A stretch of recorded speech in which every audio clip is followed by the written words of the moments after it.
ಸಬ್ jail ಸಿಬ್ಬಂದಿಗಳ ನಿರ್ಲಕ್ಷ್ಯ ವಿಚಾರಣಾಧೀನ ಖೈದಿ ಜೈಲಿನಿಂದ ಪರಾರಿ ಮತ್ತೆ ಜೈಲಿಗೆ.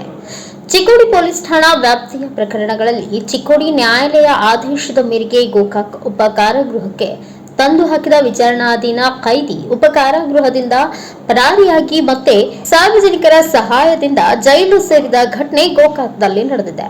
ಹೌದು, ದಿನಾಂಕ 23/2026ರಂದು ಚಿಕ್ಕೋಡಿ ತಾಲೂಕಿನ ಉಮರಾಣಿ ಗ್ರಾಮದ ಆರೋಪಿತನಾದ ರಾಘವೇಂದ್ರ ರಘು ಶಿವಗೌಡ ಕರೆನ್ನವರ್ ಈತನನ್ನ ಚಿಕ್ಕೋಡಿ ಪೊಲೀಸ್ ಠಾಣೆಯ ಅಪರಾಧ ಸಂಖ್ಯೆ 84/2026ರಲ್ಲಿ ಜೆಎಂಎಫ್ಸಿ ಚಿಕ್ಕೋಡಿ ನ್ಯಾಯಾಲಯ ಈತನನ್ನ ದಿನಾಂಕ 22/3/2026ರಂದು ಗೋಕಾಕ್ ಉಪ ಕಾರಾಗೃಹದಲ್ಲಿ ದಾಖಲಿಸಿದ್ರು. ಆದರೆ ಸದರಿ ಆರೋಪಿತನು ದಿನಾಂಕ 22/3/2026ರಂದು ಅಪರಾಧ ಅವಧಿಯಲ್ಲಿ ಗೋಕಾಕ್ ಉಪ ಕಾರಾಗೃಹದಲ್ಲಿ ಮಹಿಳಾ ಬ್ಯಾರಕ್ಸ್ ಮುಂಭಾಗದ ಚಿಕ್ಕ ಕಾಂಪೌಂಡ್ ಗೋಡೆಯ ಪಕ್ಕದಲ್ಲಿದ್ದ ಎಕ್ಕೆಯ ಮರವನ್ನೇರಿ ನಂತರ ಕಾಂಪೌಂಡ್ ಗೋಡೆಯನ್ನ ಏರಿ ಅಲ್ಲಿಂದ ಇಳಿದು ಮಹಿಳಾ ಬ್ಯಾರಕ್ಸ್ ಒಳ ಆವರಣದ ಮೂಲಕ ಜೈಲಿನ ಹಿಂಭಾಗದ ಕಾಂಪೌಂಡ್ ಗೋಡೆಯ ಹತ್ತಿರ ಕಡಿದ ಇಟ್ಟಿದ್ದ ಉದ್ದನೆಯ ಮರದ ಕಟ್ಟಿಗೆಯ ಸಹಾಯದಿಂದ ಕಾಂಪೌಂಡ್ ಗೋಡೆಯನ್ನೇರಿ ಗೋಡೆಯ ಮೇಲಿಂದ ಎಲ್ಇಟಿ ಕಾಲೇಜ್ ರಸ್ತೆಗೆ ಧುಮುಕಿ ಪರಾರಿಯಾಗಿದ್ದ. ನಂತರ